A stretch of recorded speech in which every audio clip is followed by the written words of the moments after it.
Well, it's October, and now the riding season's coming to an end. Unless you live in Texas, where the second split of the riding season has just begun, you're probably out there looking to get those last few miles in before you have to lay your bike up for the winter. Then you're left with only one option, and that's to go out to the garage and whisper sweet nothings into your bike's ear all winter long. That, or modify, tune it up, or otherwise bolt stuff to your motorcycle. Heck, here in Texas, I know some delicate little flowers that won't ride below 50 degrees because their fingies get cold, and they spend the winter months working on projects from checking valves to rebuilding motors. Now, much like riding, wrenching is a perishable skill, and if you spend a lot of time away from your tool chest, sometimes your skills will get a little bit rusty. So today, I'm going to go over 7 common and potentially incredibly dangerous mistakes I've seen people make when they're working on their motorcycles. Some of these things are going to range from simple oversight that means that you're going to need to go back in and redo a bunch of stuff, all the way up to mistakes that could literally cost you your arm if you're being stupid with 2 O's. But that's enough intro. Let's dive right in with dumb thing number 1, and that's not clearancing your parts. Now, despite what Microsoft Word tells me, clearancing is a word, and here's the definition for you. Clearancing, verb, the act of checking the clearance between parts on your motorcycle. This is super important and something most people don't do when they install something new on their motorcycle. Let me tell you a little story. You remember way back in the day when we had that giveaway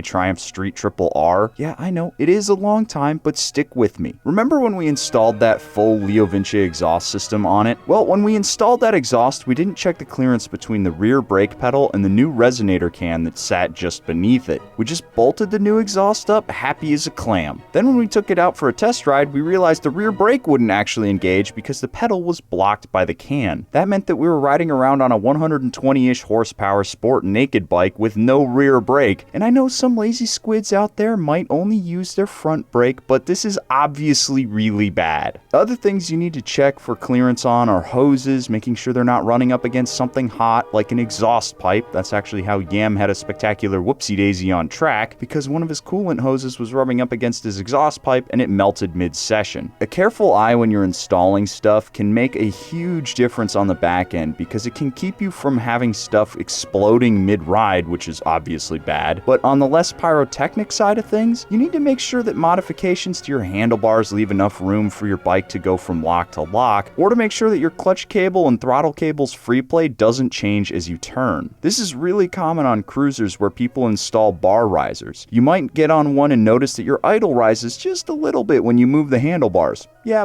that's not supposed to happen, and it means that someone didn't check their clearances when they were working on their bike. Number 2, uttering the words, "It'll only take 30 minutes." How many times have you ordered a part for your bike, then watched a professional install it on an edited YouTube video and think to yourself, that's easy, it'll only take me a few minutes to knock this out, only to have a simple project turn into a test of patience and your breaking point as you spend 5 hours wrenching on something. Then you look up at the clock with sadness and despair in your heart, only to realize that you've wasted more of your life than watching that dumb Tenet movie that was bad and needs to feel bad about itself. There are a few things that we are not allowed to say in the Yammie Noob shop. One being that Gixxers are actually good motorcycles, and the other is, this'll be easy. The second that you say that, you've cursed your project to turn from a fun few minutes in the garage to a soul-crushing slog of bashed fingers and bloody knuckles. If you're doing something that requires taking the fairings off your bike and you don't have race plastics that are held together with D-rings, then just go ahead and add an extra 30 to 45 minutes to take them off, and then 45 to an hour to put them back on. Cue armchair mechanics down below saying they can take their plastics off in 10 minutes. If you're going into the bowels of your motorcycle, just assume that you're probably not going to ride today, and be pleasantly surprised if it doesn't take you as long as you initially thought. Oh, and while you're at it, never start a project on your bike when you have a hard stop, like if you got a doctor's appointment or you have to go to a court-ordered squid school that night. Plan your shop time out accordingly. Are you working on a project and need to bounce a problem off of somebody and you're sick of waiting for answers from forum dads online? Well, you need to hop in the Yammie Noob Discord server. It's the best place to hang out with other riders as well as Yammie and myself. You've got channels specifically for working on your motorcycle, as well as behind the scenes looks at what's going on at HQ and exclusive live streams. Click that link down below and sign up for YammieNoob.co and get entered to win our giveaway motorcycles at the same time. What could be better? The next 3 things on the list have to do with screwing stuff into place. And I know what you're thinking. Spite, how could you possibly come up with almost 1,000 words about about screwing something in wrong? Well, you'd be surprised. Number 3 on the list today goes to threading a bolt or nut up with a wrench instead of by hand. We've all done it. You go to seat a bolt in place, and instead of using your fingers, you want to get it done quick so you can make it to little Timmy's piano recital or whatever, and you start threading it up using a wrench. Everything goes great at first until you feel the bolt seize up a few turns in. Then you get that sinking feeling in your stomach. You know what you did, but you don't want to admit it to yourself. You back the bolt out, all the while saying, please God,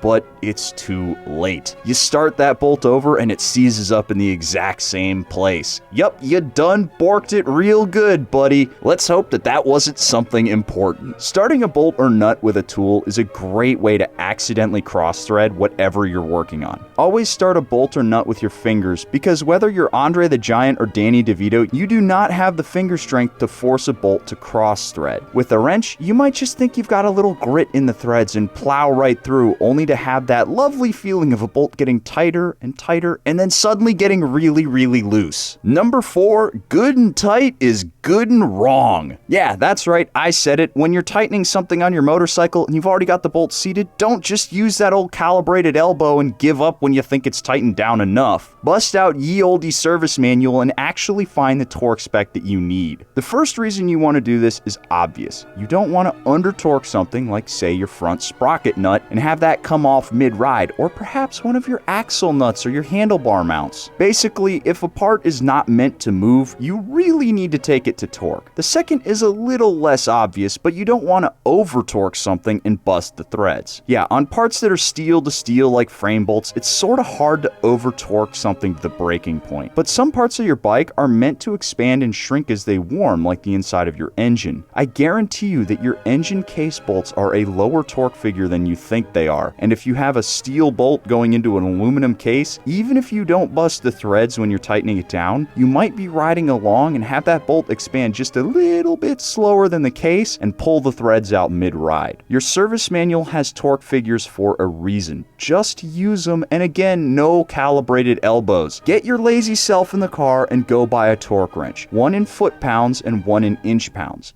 Don't be cheap. Number 5, if blue Loctite is good, red Loctite is better, right? Wrong! If you're riding around on something like a Sportster or a DRZ or any motorcycle that likes to shake itself to pieces, I understand why you might be inclined to bust out red Loctite when you don't need to. But if your manual calls for blue, just use blue. Why? Well, think about it like this. Blue is meant to hold your bolt in place until the next time you need to take it off. Red is meant to hold your bolt in place forever. A lot of times you need something like an impact gun or a hammer to tap the wrench while you're breaking red Loctite bolts free, because simply turning the bolt might not be enough. If you red Loctite stuff inside your engine when it doesn't need it, you'd best hope that you don't need to pull that bolt out ever again. Also, while we're on the topic of Loctite, anything that spins or moves needs Loctite, as well as anything that's in a place that vibrates a lot. Brake rotors, bolts in your handlebars, bolts in your subframe all need Loctite. The only time you won't need Loctite is if you've got one of those nuts that has the nylon ring on it. Those won't back themselves out. Now, the last 2 on the list can potentially kill your motorcycle, and in some severe cases, can kill you. Let's start with the potentially fatal one for you. Number 6, never, ever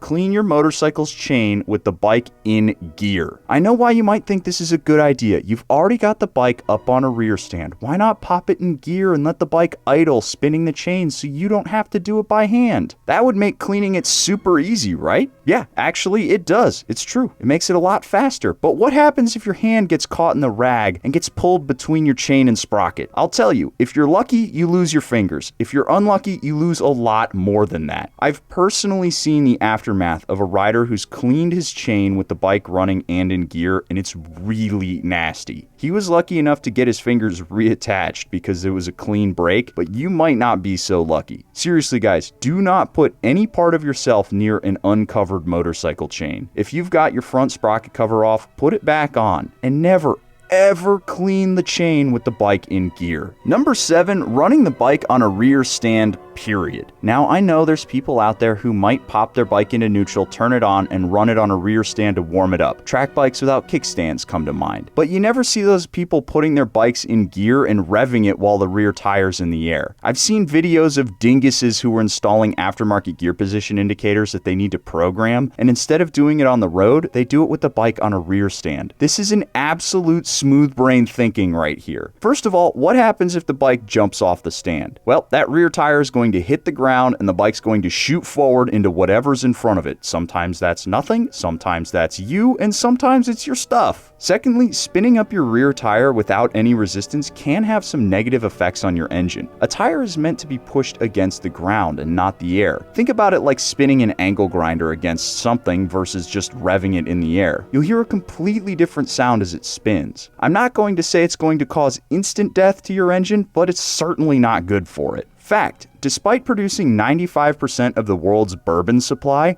the official drink of Kentucky is milk.